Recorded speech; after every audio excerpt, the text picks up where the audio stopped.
Bángagyi Rita Mónika cukrászként dolgozott egy ausztriai szállodában. 2013. szeptember 4-én szabadnapos volt. Délelőtt elhagyta a szállását, és azóta sem tudni, hogy mi történt vele. Egy szemtanú szeptember 9-én 14 óra 45 perckor megjelent a Heiligenbluti rendőrőrsön és elmondta, hogy 2013. szeptember 4-én 19 óra 45 perc körül látta az eltűnt Ritát Heiligenblutban, a Bauhof területén, 200-300 méterre a szálláshelytől. Elmondása szerint Rita a falu egyik nyilvános WC-jéhez vezető ajtónál állt az út mellett. Azóta semmit sem tudunk róla. A rejtélyes eltűnésben felmerült kérdésekre válaszok helyett csak újabb kérdések érkeztek, és a család fájdalmát újabb csapások súlyosbították egy szélhámos személyében. De most is, 2025 végén a remény még mindig él, hogy egyszer kiderül az igazság. Mi történt Ritával? Hová tűnt? Baleset érte, vagy valami egészen más állhat a háttérben? A következő percekben Bángagyi Rita Mónika eltűnésével foglalkozunk, körüljárjuk az elméleteket, a nyomozást, és azt, hogy mi történt az elmúlt 12 évben. A legfrissebb információkat, amelyek nagy része még sehol sem hangzott el nyilvánosan, első kézből tudtuk meg. Ha még nem tetted volna, kérlek iratkozz fel a csatornára, lájkold a videót és oszd meg, ezzel is támogatva a sokkoló akták működését. Véleményed az esettel kapcsolatban komment formájában oszthatod meg a videó alatt. Ha tovább támogatnád a csatorna működését, és ezt megteheted, csatlakozz a csatornatagokhoz.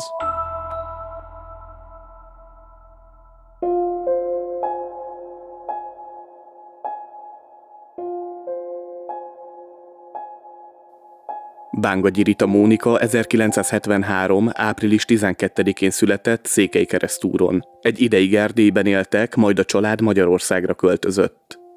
Ritát mindenki egy kedves, segítőkész, vidám személyiségként ismerte meg, és akinek csak tudott, segített, ha hozzáfordultak az emberek a problémáikkal. Szerető családban nőtt fel, és kapcsolata azt követően is rendkívül jó, közeli maradt húgával, Boglárkával és édesanyjával, Margittal. Szenvedély az olvasás és a túrázás. Ezek mellett sütni is szeretett. Méghozzá annyira, hogy cukrásznak tanult 2011-2012-ben. Egy ideig Szegeden lakott, majd külföldre sodorta az élet. Eltűnésének idején cukrászként dolgozott Ausztriában, egy szállodában, ami a Heiligenblut am Grosslochner településen található. Ez a kis osztrák falu a Carinthia Spital an der Drau járásban fekszik. 2016. januárjában 1022 lakosa volt. A község területéhez tartozik Ausztria legmagasabb csúcsának, a Grosslochnernek a keleti lejtője, rajta a Pasterze Gletscherrel, igen népszerű turistahely. Rita egy napon azonban 2013. szeptember 4-én eltűnt, méghozzá úgy, hogy szinte nyomot sem hagyott maga után. Eltűnése a mai napig megoldatlan, de a család azóta is keresi minden erejével, mind a mai napig. Ez rengeteg időt, erőfeszítést és persze pénzt emésztett fel, amit a család egy percig sem bánt, és erejükön felül tartanak ki már több mint 12 éve. Kimondani is sok, és sajnos ez idő alatt nem elég, hogy a bizonytalanság, eltűnt szerettük hiánya másássúlyként nehezedik rájuk nap mint nap, sajnos ki is használták őket. A kétségbeesésüket, a fájdalmukat és azt, hogy bíznak abban, hogy egy nap segítséget kapnak, hogy egy nap megtudják, mi történt Ritával. Ehhez kapcsolódóan, mielőtt rátérnénk az eltűnés előtti és az azt követő történésekre, a család kérését tolmácsolom. Bárki, aki látta, hallott róla, vagy bármilyen információval rendelkezik a képen látható Bángagyi Rita Mónika eltűnésével, illetve annak bármilyen körülményével kapcsolatban, jelentkezzen a bangbogikukac@hotmail.com e-mail címen. Rita személyi leírása. Körülbelül 165 cm magas, vékony testalkatú, barna hajú, barna szemű nő. Említésre került, hogy a családot olyan ember is megtalálta, aki sérülékenységüket kihasználva megkárosította őket, méghozzá nem is kicsit. Erről később még lesz szó, de elöljáróban annyit, hogy több magánnyomozót is meg kellett bízniuk az évek alatt, akik közül az egyik valójában egy szélhámos volt, és 31 millió forintot csalt ki tőlük. Rita családja azonban a mai napig nem adta fel, ami érthető, és bizonyára nincs is olyan ember, aki egyszer úgy kelne fel egy ilyen nyomasztó helyzetben, hogy innentől nem keresi tovább, aki eltűnt. A család létrehozott egy adománygyűjtő oldalt, aminek a linkje szintén látható a képernyőn és megtalálható a leírásban, valamint a rögzített kommentben is. A család szavai következnek az adománygyűjtéssel kapcsolatban. Az ügyvédünk szerint nincs esély, hogy az elcsalt és a bíróság által jogerősen megítélt összeget valaha is visszakapjuk. Az elítélt személy minden vagyonát más nevére iratta át. Magyarországon nincs olyan alapítvány vagy más non-profit szervezet, amely ilyen ügyben az eltűnt személy családját segíteni. Ezért kénytelenek vagyunk mi magunk ilyen adománygyűjtő oldalt indítani, hogy finanszírozni tudjuk a magánnyomozásunk költségeit és jutalmat tudjunk felajánlani az esetleges nyomravezetőknek. Sok mindent tisztázni kellene, de sok idő telt el. Nehezebb adatokat gyűjteni, meghallgatni embereket. Sokkal nehezebb most eredményt elérni, mint akkor lehetett volna, amikor még forró nyomon elindulhattak volna a hatóságok. Pár hónapja találtunk egy magánnyomozót, akinek a munkáját nem tudjuk önerőből finanszírozni. Vele közösen jártunk ismét Ausztriában, és nagyon sok meglepő dolgot tapasztaltunk. De a nyomozás érdekei miatt erről nem oszthatok meg részleteket. Kérem, értsék ezt meg. Reménykedünk, bizakodunk, hogy sikerül kideríteni az igazságot, hogy megtudjuk, mi történt drága Ritánkkal. Szeretnénk 1000 euró összeget felajánlani annak, aki hiteles képet és videót talál Ritáról, amely 2013. szeptember 4-én mutatja őt Heiligenblut am Großlochnerben, vagy ennek környékén. Ennek fedezetére szeretnénk 20 000 euró összeget gyűjteni. Reményeink szerint több ilyen személy is jelentkezni fog, mert ez a falu nagyon népszerű turista paradicsom volt akkor is és most is. Az osztrák rendőrség pedig nem kérdezte ki őket akkor és ott. A magánnyomozás költségeire pedig 60 000 euró összeget szeretnénk összegyűjteni, amely körülbelül 2-3 évig fedezni tudná a költségeket. De nagyon bízunk abban, hogy nem kell annyit várni, mielőbb kiderül az igazság. De mi történhetett Ritával? Erre a kérdésre 12 éve nem sikerült választ találni. De az ismert, hogy mi történt közvetlenül előtte. Mint ahogyan már elhangzott, Rita Ausztriában dolgozott egy szállodában, cukrászként. 2013. július elején a munkáltatója szóban megszüntette munkaviszonyát, és egy szlovák nőt vártak a helyére. Mivel ő nem érkezett meg, munkáltatója először arra kérte Ritát, hogy pár napig, később pedig, hogy a szezon végéig maradjon. Ezt akkoriban el is mondta családjának. 2013. augusztus elején testvére, Boglárka kiment hozzá látogatóba néhány napra Ausztriába. Ekkor semmi különöset sem figyelt meg, amely aggodalomra adhatott volna okot. Rita önmaga volt, és minden a szokásos mederben zajlott. Rita 2013. szeptember 3-án még dolgozott. 8 óra körül a kantinban beszélgetett egy szintén magyar szobalánnyal, akinek elmesélte másnapi terveit. Tekintve, hogy szeptember 4-én nem kellett dolgoznia, szabadnapos volt, elhatározta, hogy kirándulni megy, hiszen ez egy igen kedvelt hobbija volt. Rita gyakorlott túrázónak számított, tehát nem akkor találta ki életében először, hogy ellátogat a természetbe. Ez nem jelenti azt sem, hogy profi volt. Volt már több napos túrán kísérővel, de nehezebb túrákhoz túravezetőt bérelt fel, ahogy tette 2013. augusztus 9-én is, amikor testvérével megmászták a Großlochnert. Bár ezt a magyar szobalányt, akivel jóban volt, meghívta magával, ő nem tudott menni, ugyanis ő másnap is dolgozott. Először úgy volt, hogy ő is szabad lesz aznap, de 3-án ebéd közben odament hozzá a főnöke, és közölte vele, hogy másnap, azaz 4-én mégis dolgoznia kell. A szabadnapját majd 5-én veheti ki.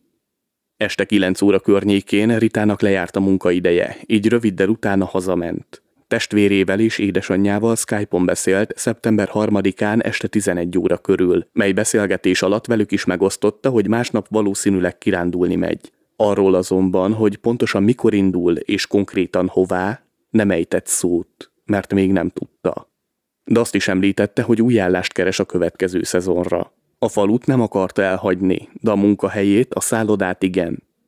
2013. szeptember 4-én 10 óra körül Rita szót váltott a szomszédszobában élő férfival, aki szintén a szállodában dolgozott pincérként. Ekkor mindketten az erkélyen voltak, amelyek szomszédosak egymással, így elegyedtek szóba.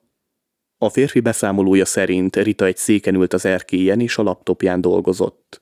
Rita pizzáját korábban valaki elvette a közös hűtőből a megkérdezése nélkül, ezért Rita kézzel írt egy levelet, amit ez a pincérférfi megtalált, és gyakorlatilag ez volt a beszélgetés témája. Egy másik konyhai dolgozó, egy tanuló elmondta, hogy ő minden nap 11 óra 20 körül megy a kantinba, és aznap is így tett. Útközben, még a szálláshelyen belül az épület lépcsőházában találkozott Ritával, akivel rövid beszélgetésbe legyedett. Rita neki is elmondta, hogy aznap szabadnapos, ezért túrázni készül. A pincér, akivel Rita az erkélyen beszélgetett, elmondta, hogy látta, ahogy Rita 11 óra 15 és 11 óra 30 között elhagyta a szállást.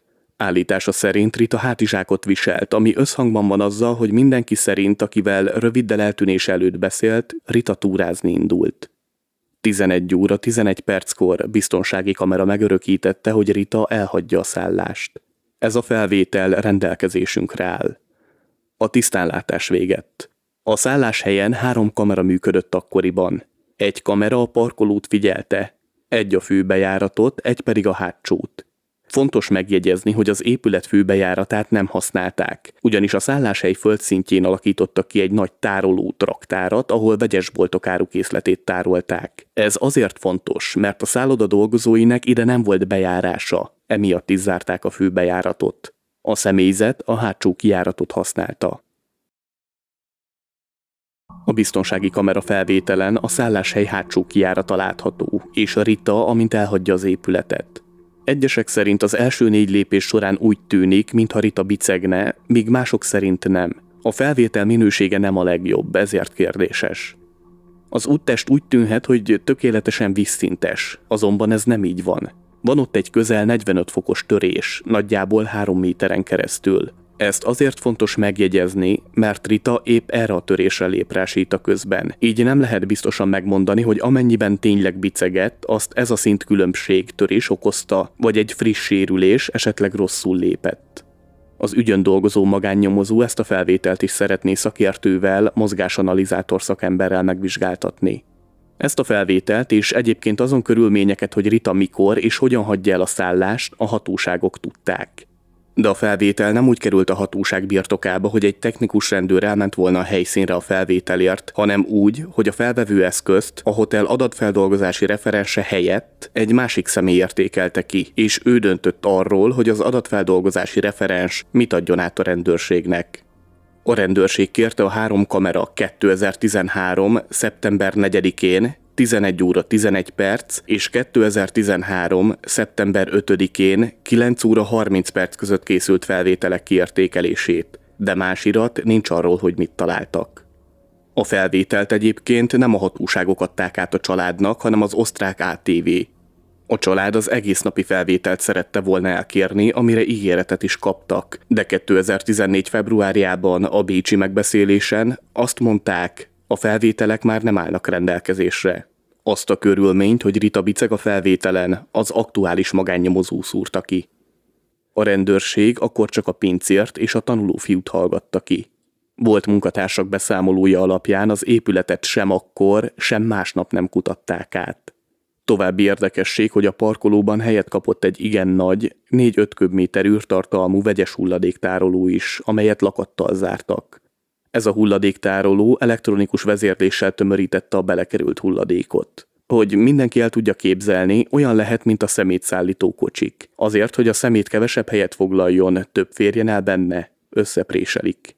A források szerint ezt sem vizsgálták át a rendőrök. Annak ellenére, hogy a tároló méretéből adódóan egyértelműen elfért benne egy emberi test.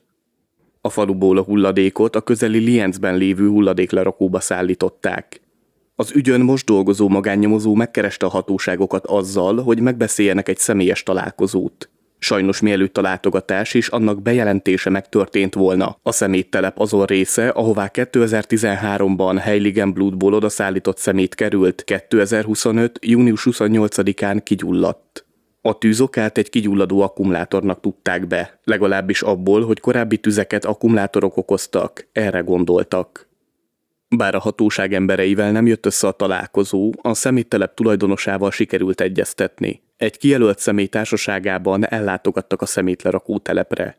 A szemrevételezés során egyértelmű volt, hogy legalább 2 módon is lehetséges, hogy egy emberi test kerüljön a szemét közé, anélkül, hogy azt a feldolgozás észrevenné. Ezen felül további olyan fontos információk derültek ki, amelyekről a nyomozás védelmének érdekében nem ejtünk szót.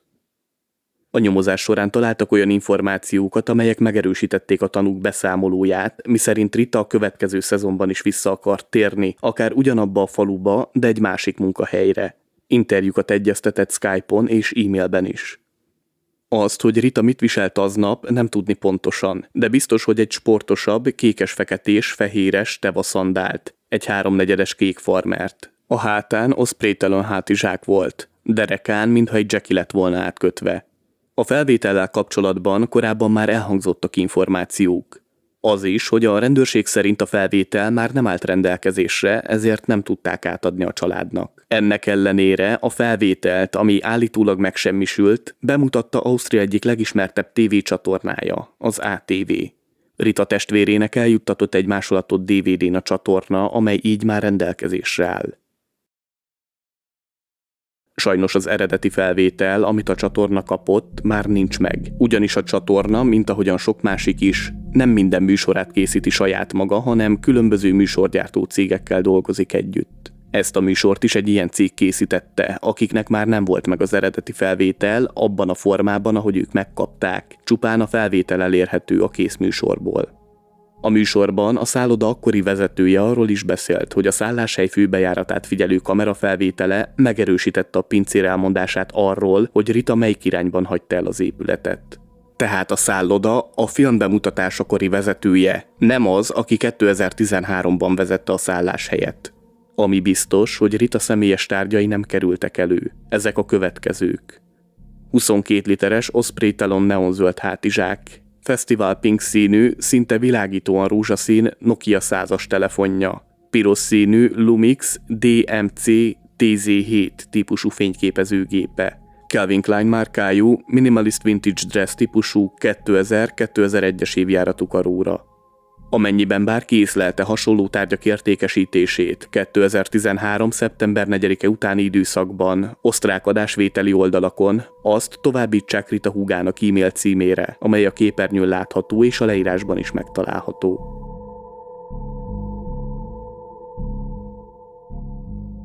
A rendőrség átkutatta Rita szobáját, de semmilyen olyan jelet, nyomot nem fedeztek fel, amely dulakodásra utalt volna, és a személyes tárgyainak nagy része is a helyén volt, kivéve az előbb felsoroltakat, amelyeket szinte biztos, hogy magával vitt, amikor elhagyta a szállást. Rita szobáját ugyan átnézték, de a többi helyiséget nem, és a földszinten évek óta lezárt részt sem, valamint a szállás melletti nagy szeméttároló konténert sem. Több munkatársát sem hallgatták meg, például a konyhafőnököt, a szálloda vezetőjét, és nem gyűjtöttek információt a szálloda vendégeitől sem. Rita szobájából DNS mintákat is begyűjtöttek. Ezeket állítólag az Interpol oldalán közzétették és elérhetőek más országok rendőrségei számára. Viszont a család a milánói rendőrfőkapitányságon azt a választ kapta ezzel kapcsolatban, hogy nem férnek hozzá. Annak ellenére nem férnek hozzá, hogy amint az egy BBC cikkből kiderül, az Interpol épp azért indította el az Identify Me címet viselő programját, hogy a nemzetközi DNS megkeresések hatékonyabbá váljanak. Visszatérve a történésekre, amint a család értesült az eltűnésről, azonnal Ausztriába utaztak. A hatóságok nem találtak semmilyen arra utaló jelet, hogy Rita balesetet szenvedett volna, de semmi mást sem. Még egy ruhafosztlányt sem a személyes tárgyait, egy szóval semmit. 2013. szeptember 5-én reggel fél 10-kor a hotel recepciójáról azzal hívták fel a rendőrséget, hogy a cukrászuk, Bángagyi Rita Mónika nem jelent meg a munkahelyén, ami egyáltalán nem volt jellemző rá. A rendőrség kiment a helyszínre, és mivel a szálláson sem volt, megpróbálták bemérni a telefonját. Ritának 2 telefonszáma volt, egy magyar és egy osztrák. A magyar telefonszámát nem használta akkor Ausztriában. A faluban volt egy helyi mobilcellatorony. Az osztrák telefonszám oda volt bejelentkezve, vagyis felcsatlakozva rá. A telefon szeptember 4-én délután 5 óra körül kikapcsolt, majd szeptember 5-én pár percre újra bekapcsolt, és 10 óra 48-kor kijelentkezett a hálózatról, és többet ez a telefonszám nem kapcsolódott a hálózathoz. Ezt még az első magánnyomozó derítette ki, ugyanis a rendőrség csak arról adott információt, hogy Rita telefonja szeptember 5-én 10 óra 48 perckor lekapcsolódott a cellatoronyról, és nem átadással. Ez azt jelenti, hogy nem azért került ki a cellából, nem azért kapcsolódott le arról a toronyról, mert a telefon egy másik cellatoronyhoz kapcsolódott volna, hanem azért, mert lemerült vagy kikapcsolták. Azt viszont elhallgatták, hogy előző nap is kikapcsolt, valamint azt is, hogy másnap, szeptember 5-én valaki bekapcsolta a telefont. A magánnyomozó azt akarta elérni, hogy az előző napi kikapcsolás, majd a másnapi bekapcsolás pontos helyszínét is határozzák meg. Ez megadott volna 2 helyszínt, ahol Rita eltűnt és ahol a telefont később bekapcsolták. De erre a kérés ellenére nem került sor. Kérdés, hogy a telefon szeptember 4-én történő kikapcsolása, majd a másnapi bekapcsolása miért nem utalhatott idegenkezűségre. Ha Rita kapcsolta volna be a telefont, minden bizonnyal a segélyhívót hívta volna, ha bajba került, vagy bárkit, akitől segítséget kérhetett volna. Azonban a telefonról nem kezdeményeztek egyetlen hívást sem.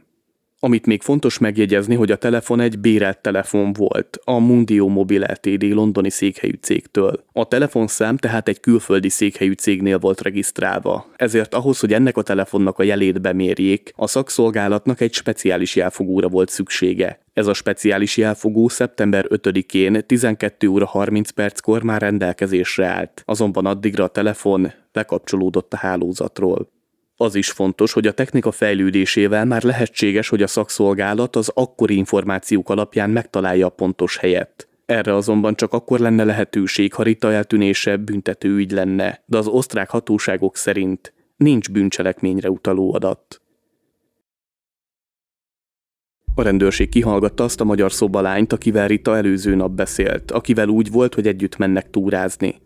A szobalány előadta, hogy a 4-én többször felhívta Ritát, mert aznap dolgozott és nem tudott vele menni, de cserébe meg akarta hívni vacsorázni. De a hívásai sikertelenek voltak. Mivel Ritát nem érte el, egy másik barátnőjével elmentek Rita szobájához, de nem találták ott sem.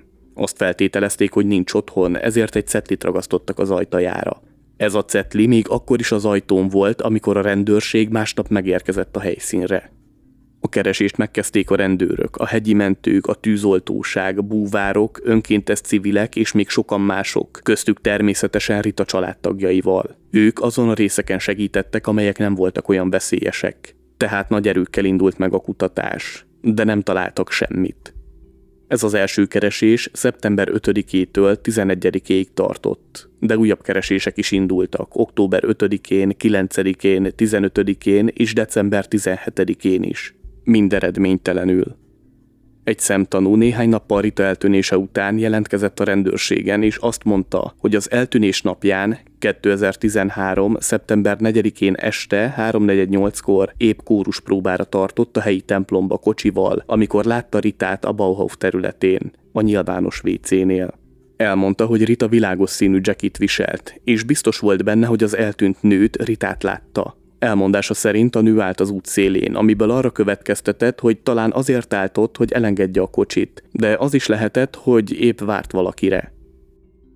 Viszont ugye nem csak egy keresés volt, és nem csak a rendőrség részéről. Szeptember 5-én, 6-án, 7-én és 8-án rendőrségi, valamint hegyi mentőkeresőkutyákkal is keresték Ritát, október 5-én pedig hegyi mentőkeresőkutyákkal.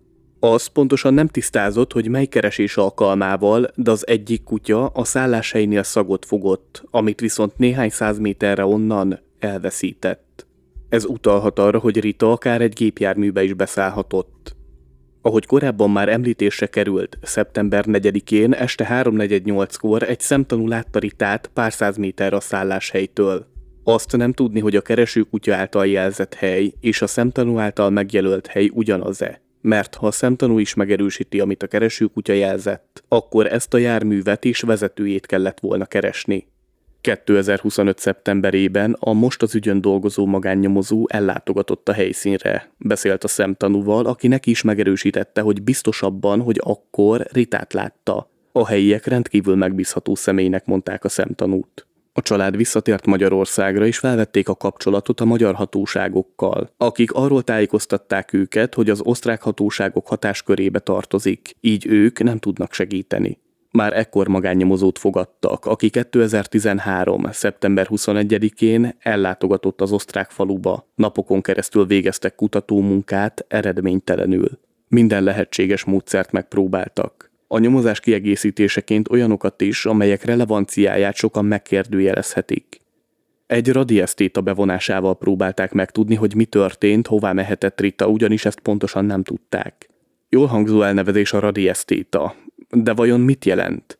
Finom, milliós műszerek jelenhetnek meg sokak szemei előtt, amivel valós energiatereket lehet érzékelni és vizsgálni. Ezzel szemben a radiesztéta, aki elvileg ennek a radiesztéziának a szakértője, egy meghajlított részdróttal a kezében mászkál és gondol valamiket.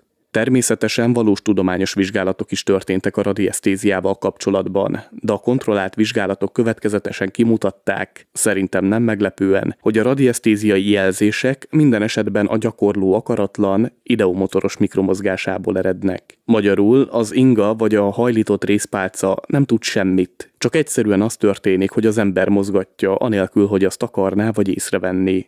Viszont azt fontos kiemelni, hogy ez csak egy módszer volt a sok közül, és a legtöbb módszer a klasszikus és modern nyomozási technikák voltak, amelyek révén sok hasznos információt sikerült az első magánnyomozónak és csapatának gyűjtenie. De az is épp ilyen fontos, hogy olyan módszerek esetén, mint a radiesztézia, ne csak a művelői által hangzatos megfogalmazásokat hallják az emberek, hanem a tudományos megközelítést is.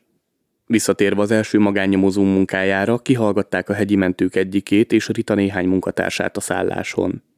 Végül a magánnyomozó egy elméletet állított fel, miszerint Rita nem baleset áldozata lehetett, hanem valaki közrejátszhatott valamilyen formában az eltűnésében. Úgy hitték, hogy Rita valóban elindulhatott túrázni, de útközben egy autó állt meg mellette, és Rita vagy önszántából, vagy kényszer hatására, de beszállt a kocsiba. Ez egybecseng a keresőkutya jelzéseivel, viszont a rendőrség visszautasításai miatt ezen helyszínek beazonosítása eddig nem volt lehetséges. Gyakorlatilag azt sem tudni biztosan, hogy hol szakadt meg a szagnyom és hol látták mondjuk a kocsit, amibe esetleg Rita beszállhatott. Ezen információkat követően ezzel az első magánnyomozó is csapata visszaadta Rita ügyét, melynek több oka is volt. Az egyik, hogy egy B. István nevű személy jelentkezett a családnál, hogy segítene Rita felkutatásában, de a magánnyomozó nem kívánt együtt dolgozni ezzel az emberrel, és mint később kiderült, nem is volt alaptalan, erről is lesz szó. A másik ok az volt, hogy egy korábbi informátorát elveszítette a magánnyomozó, ami sajnálatos módon technikailag lehetetlenítette el a munkáját.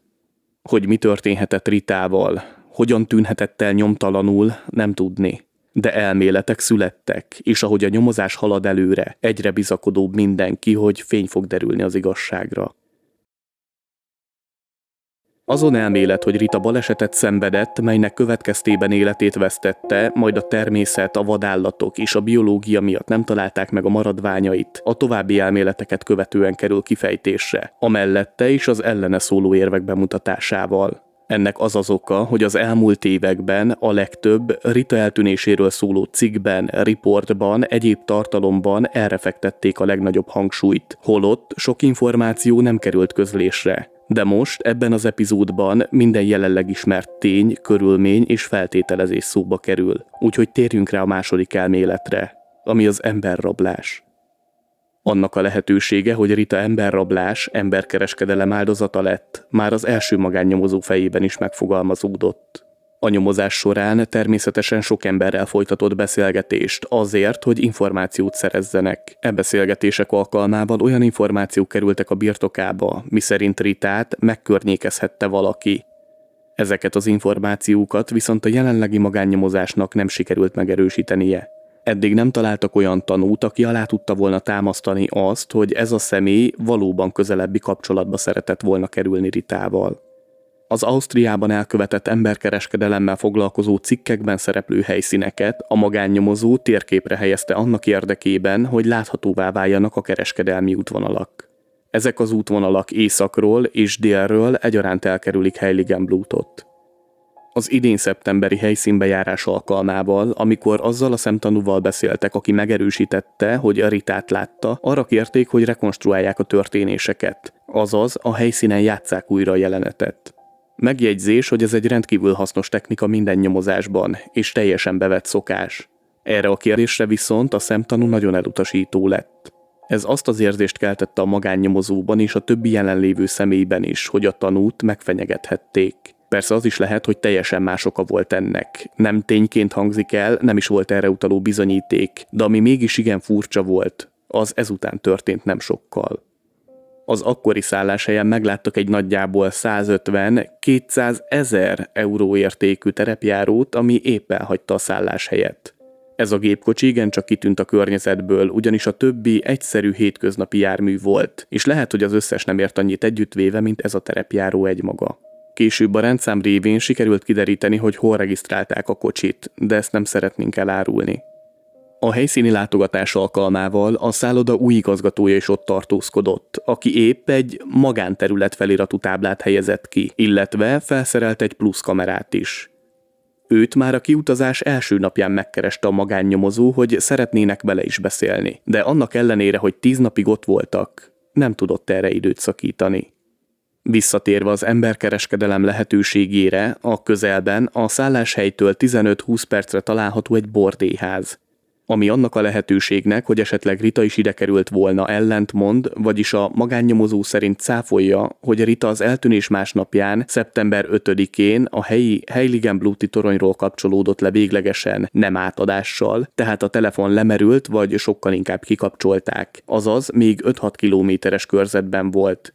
Az nem valószínű, hogy Rita telefonját ott hagyták volna. Azt Rita a nadrág zsebében tartotta általában. Ha hirtelen megtámadták és elrabolták volna, akaratlanul is magukkal vitték volna a telefont is. Ez már nem a magánnyomozó feltételezése, hanem az enyém. Esetleg az is történhetett, ha mégis elrablásról van szó, hogy Rita észlelte, hogy valami készül ellene, ezért elővette a telefonját, de közben megtámadták. Segítséget már nem tudott hívni, a telefont elejtette, és ott felejtődött. Majd másnap, szeptember 5-én visszament valaki érte, kikapcsolta, majd megsemmisíthette. Ez csak egy lehetőség, aminek viszont az mond ellent, hogy bizonyára nem ment volna vissza a tettes a telefonért, akkor pedig a rendőrség találta volna meg. Ha csak valaki más meg nem találta, és meg nem örült neki. Majd később, amikor mondjuk hallott az eltűnésről, félve attól, hogy ennek valamilyen következménye lesz, egyszerűen eldobta. Ritát azonban később látni vélték. Az osztrák iratok is tartalmazzák, hogy Rita testvérénél, Boglárkánál jelentkezett egy magyar ügyvédnő, aki körülbelül 80 kilométer az eltűnéstől Spittal-Andrau településen lévő parkolóban látta Ritát, október 6-án egy másik magyar nővel együtt. Tehát egy hónappal Rita eltűnése után. A magánnyomozónak sikerült vele beszélnie, amely révén fény derült arra, hogy az osztrák akták nem pontosak, ugyanis nem csak ő és a másik magyar nő, hanem 2 magyar pár, azaz 4 személy volt ott akkor. Egyelőre a másik pár tagjaival még nem sikerült kapcsolatba lépniük. 2013. októberében egy osztrák fodrász is látta Ritát. A magánnyomozónak nem, de az álnyomozónak, B. Istvánnak biztosan sikerült kapcsolatba lépni a fodrásszal. Rita testvérével együtt mentek el 2014 májusában a szalonjába. Ez az oka annak, hogy a magánnyomozó kapcsolatba akar vele lépni. Hát ha tud még valamit, ami hasznos lehet. A harmadik elmélet szintén szorosan kötődik az emberrablás, emberkereskedelem elméletéhez. Legalábbis annyiban, hogy ha nem baleset történt, akkor idegenkezűségre kell gondolni. Erre a lehetőségre is sok minden utal. Az osztrák rendőrségi dokumentumok között szerepel a pincér, aki Rita erkély szomszédja volt. Azért erkély szomszéd, mert a szálláshely belső elosztása miatt nem beszélhetünk arról, hogy ténylegesen szomszédok lettek volna. Rita és a pincér szobája között van egy folyosó, ami elválasztja a 2 szobát egymástól. Erről Rita testvére személyesen győződött meg, amikor látogatásakor járt a személyzeti szálláson. A pincérnek van egy érdekes hobbija. Vizuális művészeti alkotásokat hoz létre, és van egy weboldala is. Rita külföldi barátai és ő maga is nagy New Kids on the Block rajongó. Míg az Egyesült Államokba is kiutazott, Bostonba, többször is babysitterkedni, hogy találkozhasson a tagokkal, különösen az egyikükkel. Egy ausztrál nő több a pincér által megosztott műben Ritát vélte felfedezni. Ezen felfedezését több rajongóval is megosztotta, akik létrehozták a Find Rita Bunn nevű Facebook csoportot, majd aggodalmaikat a rendőrséggel is. Ezután a pincért kihallgatták, mint tanút. A pincér azzal védekezett, hogy nem is ismerte még Ritát akkor, amikor ezek a művek elkészültek. Azt is állította, hogy ő nem is fér hozzá azokhoz a művekhez már, mert meghekkelték a weboldalát és törölték azokat. Azonban ezek a művek ma már megvannak. A rendőrségi iratokból az is kiderült, hogy a pincér 2019. március 16-án szombaton hajnali 3 óra 32 perckor küldött egy SMS-t a rendőrségnek az alábbi szöveggel. Idézem. Jó reggel, Dörner úr! A Bángagyi Rita ügyben 2014-ben egy mondat közölnivalóm van egy turistaház üzemeltetőjéről. Idézet. Csak én találhatom meg a Ritát, én vadász vagyok. Idézet vége. 2014. szeptember óta a Facebookon sincs több bejegyzés, és most ez a ház be van zárva. Itt valami nem stimmel. Az SMS idézésének bezárása. Ennek hatására a rendőrség ismét kihallgatta. Hogy rögtön? Nem. 4 évvel később, június 13-án. Ekkor szintén tanúminőségben jelent meg a rendőrségen. Elmondta, hogy 2014 őszén egy helyi Heiligenbluti falubeli hegyi fogadóban volt elszállásolva egy ismerősénél, akit csak B-ként fogunk nevezni. A pincér B-vel beszélgetett, többek között az 1 évvel korábban eltűnt Ritáról is. Ez a B nevű személy akkor azt mondta, hogy Ritát csak ő találhatja meg, mert ő vadász. A pincérnek az lett furcsa, hogy B a keresztnevén említette, miközben mások csak az eltűnt magyar nőként hivatkoztak rá. Ez egy nagyon fontos lépést tett lehetővé. A kihallgatás során megtudottak hatására forró nyomon nyomozást rendeltek el. Ez azért kiemelkedően jelentős, mert ezzel végre büntető eljárás lett az ügyből. Ezzel lehetőség nyílt sok mindenre, aminek korábbi jogi akadálya volt. Például be lehetett volna mérni Rita telefonját, pontosítani lehetett volna legalább a 2013. szeptember 4-i hívás listáját, de ez nem történt meg. Rita akkori ügygondnoka sem kérvényezte ezeket a hatóságoknál. Egy újabb tanú meghallgatás során már a B nevű személyt kérdezte ki a rendőrség. Ő azonban nemes egyszerűséggel letagadta azt is, hogy megtörtént volna a pincérrel folytatott beszélgetés. Ekkor a hatóságok felvetették, hogy bár nem kötelezhető arra, hogy az ártatlanságát bizonyítsa, nagyon örülnének, ha hozzájárulna ahhoz, hogy a fogadót és környékét, illetve a tulajdonukban álló egyéb környékbeli ingatlanokat is átvizsgálhassák. Állítólag erre sor került, és néhány napon belül nyom- és hullakereső kutyákkal átvizsgáltak mindent, de nem akadtak Rita nyomára. Ezzel a forró nyom is kihűlt, és a nyomozást nagyjából 6 napra rá, hogy elrendelték, meg is szüntették. Bár itt 2 egymásnak ellentmondó tanúvallomás született, a rendőrség nem szembesítette a feleket, amit ilyen esetben egyébként meg szoktak tenni, és meg is kell tenni. Annak sem néztek utána alaposabban, hogyha ez az állítólagos beszélgetés 2014-ben történt, a pincér miért késlekedett közel 6 évet azzal, hogy a rendőrség tudomására hozza. Az sem tisztázott, hogy a rendőrség miért várt még 4 évet azzal, hogy ennek a lehetséges új nyomnak utána járjon. Ezekről a kérdésekről a magánnyomozónak sem sikerült egyeztetnie a rendőrséggel, ugyanis azok eddig az együttműködés minden formáját elutasították. A pincér magyarázata viszont már ismert. Azt mondta, hogy 2019-ben látott egy filmet, ez juttatta eszébe B mondatát, amelyet most idézek. Ritát csak egy olyan vadász találhatja meg, amilyen én vagyok. Tehát ez volt az oka annak, hogy jelentkezett a rendőrségen. A szeptemberi látogatásukkor azonban a magánnyomozónak sikerült megtudni a helyiektől, hogy ez a B nevű személy nem is vadász, de a testvére az, és van fegyvere és lőszere is.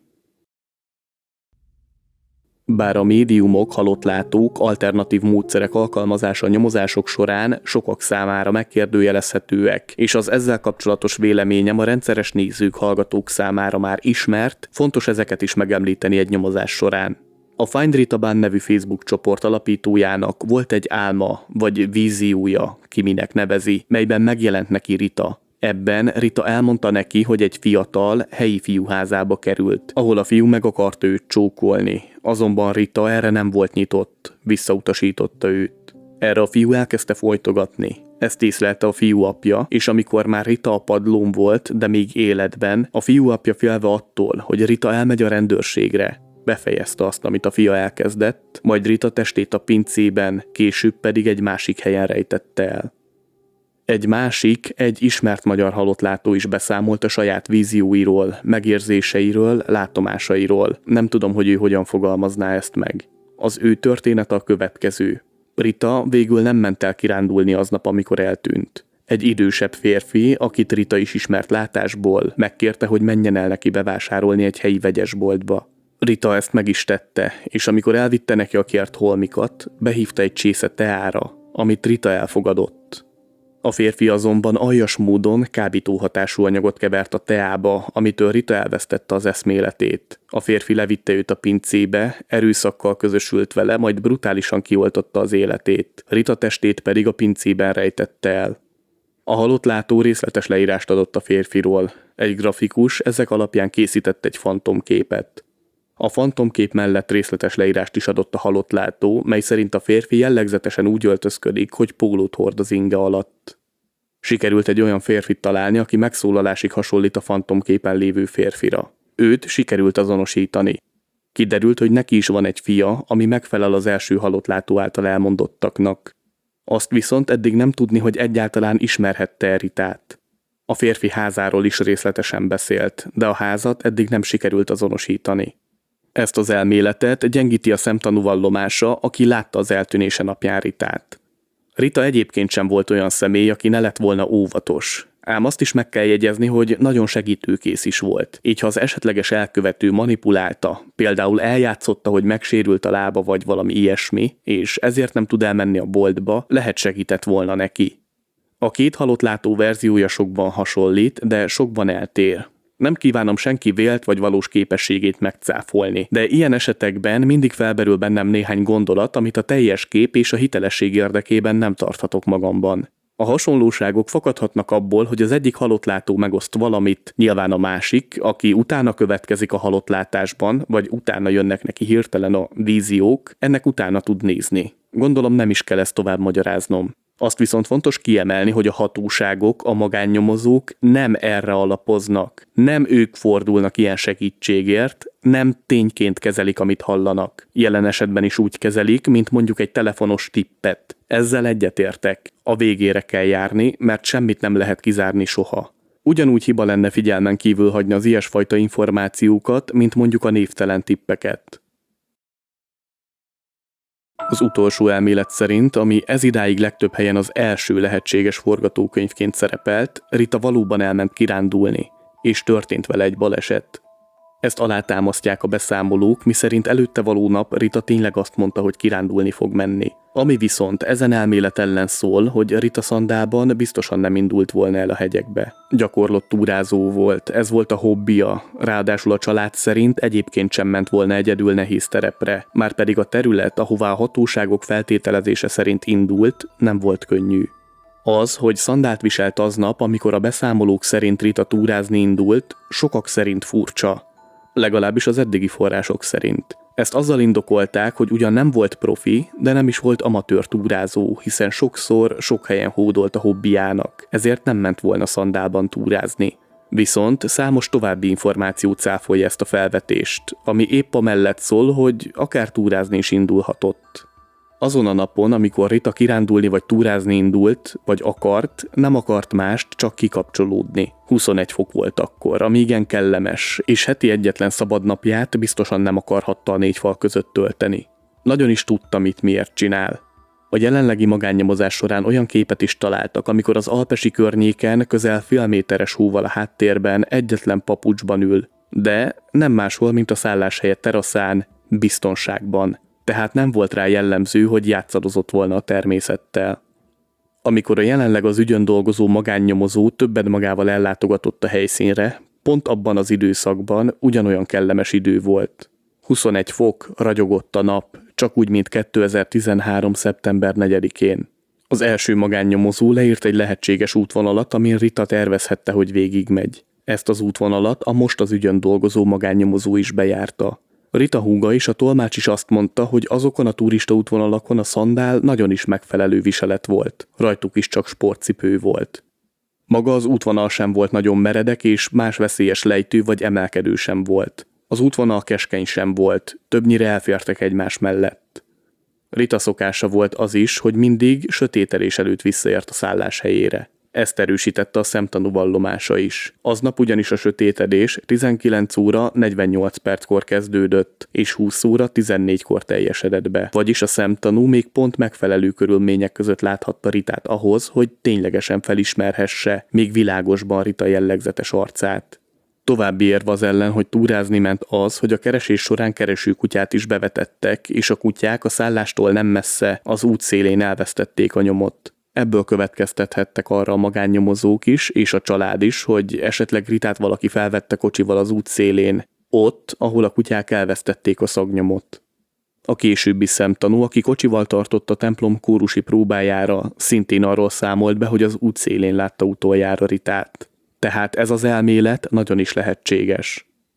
A magánnyomozó és Rita húga a személyes kiutazásukkor beszélt több helyi lakossal is, akik meséltek eltűnésekről. Például egy szerb férfiról, aki lezuhant egy hegyről, de 3 nap alatt megtalálták. Addigra a vadállatok úgy szétszedték a testét, hogy teljesen felismerhetetlen lett. De megtalálták. Ha mégis valami hasonló történt volna Ritával, és valamiért mégsem találták volna meg a maradványait, akkor is maradnak olyan részletek, amelyek szintén a baleset elmélete ellen szólnak. Ugyan megtörténhet, hogy egy emberi testet a természet és a biológia megpróbál eltüntetni, de a szervetlen anyagokat nem tudja.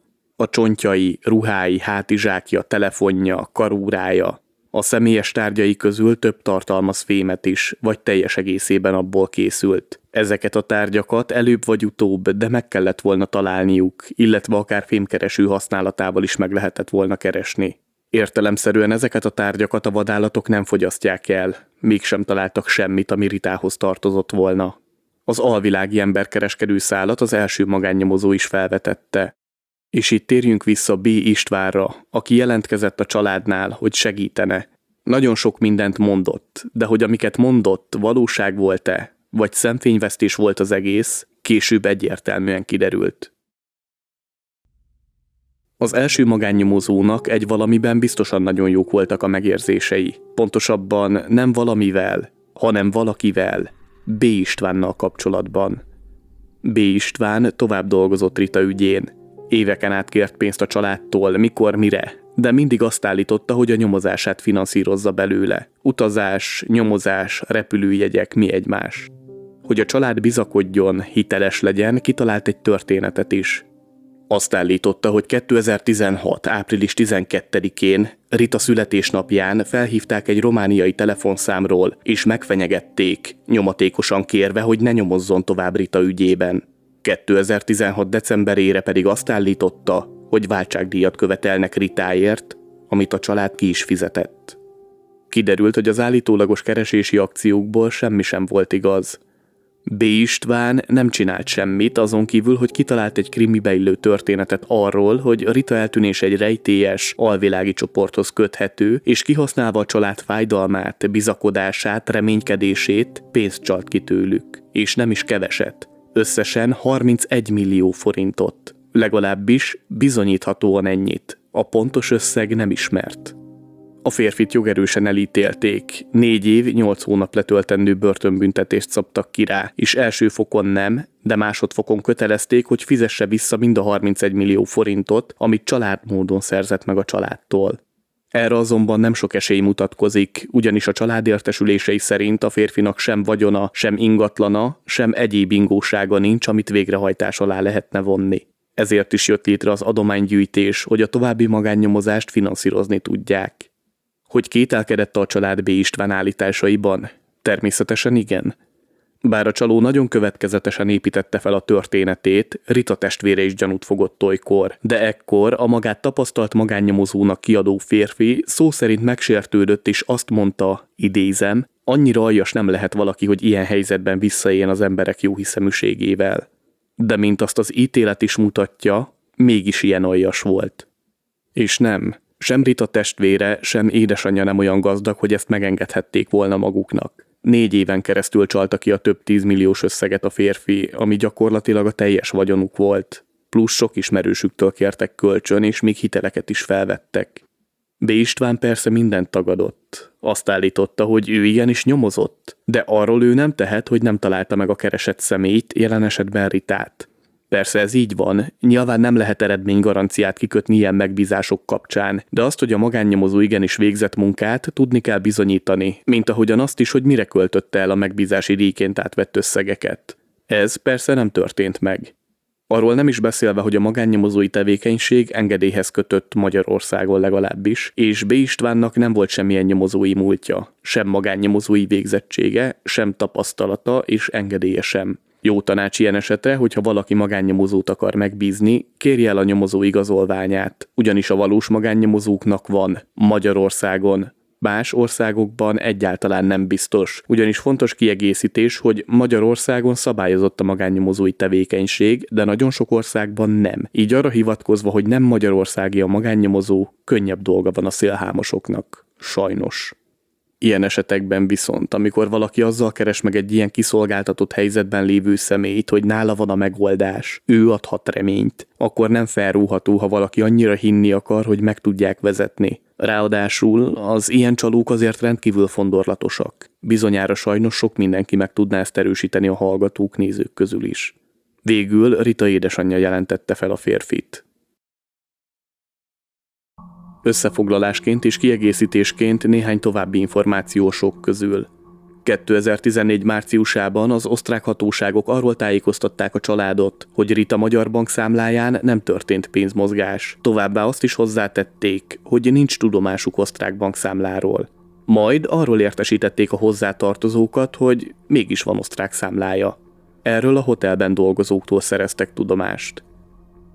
Már 2013-ban a család szerette volna, ha hozzáférnek Rita hívás listájához, hát ha abból kiderül valami a számukra. De minden alkalommal elutasították beadványaikat adatvédelemre, illetve valószínűleg nem bűncselekményre hivatkozva. Azonban most sikerült egy olyan személlyel felvenni a kapcsolatot, aki talán segíthet a híváslista ügyében.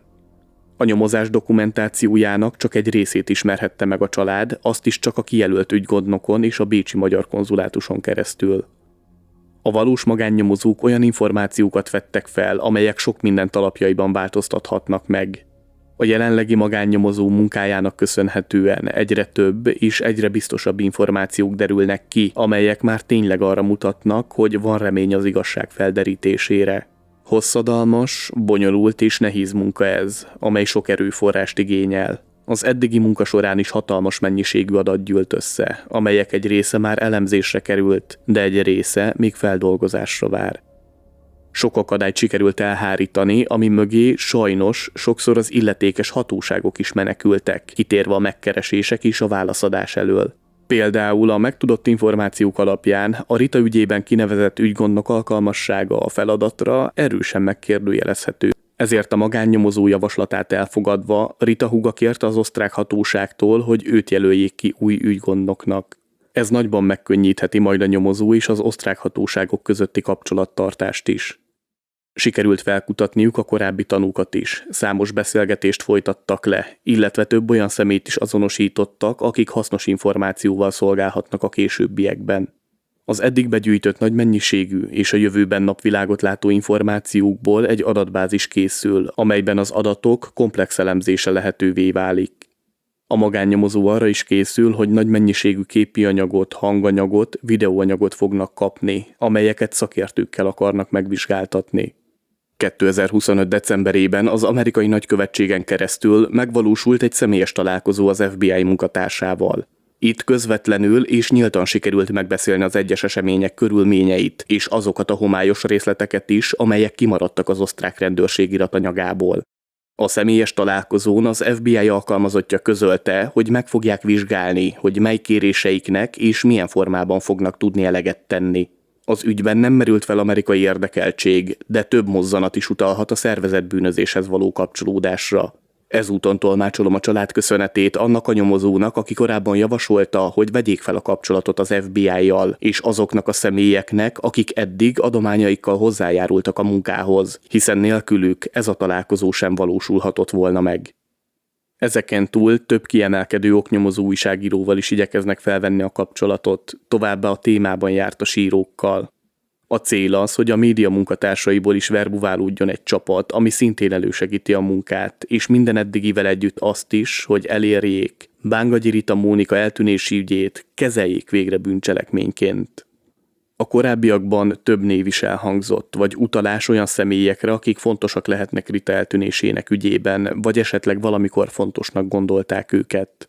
A B nevű személy, aki később letagadta a pincérrel folytatott beszélgetést, illetve van még egy személy, akinek az autójába Rita beszállhatott, ha valóban beszállt valakihez, ugyanis ez a személy volt az, akitől Rita azt remélte, hogy a következő szezonra besegíti egy másik munkahelyre.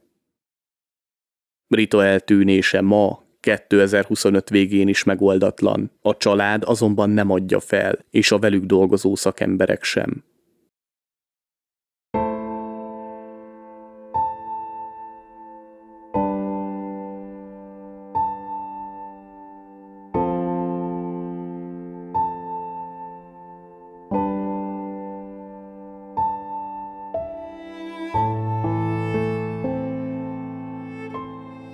Bángagyi Rita Mónika 2013. szeptember 4-én indult el a kis osztrák faluban található szállásáról, és soha többé nem került elő. Az osztrák hatóságok kezdetben nagy erőkkel keresték, de gyakorlatilag nem került elő semmi. Ezzel szemben a család által megbízott magánnyomozók rengeteg nyomot, információt feltártak, és még hatalmas munka áll előttük.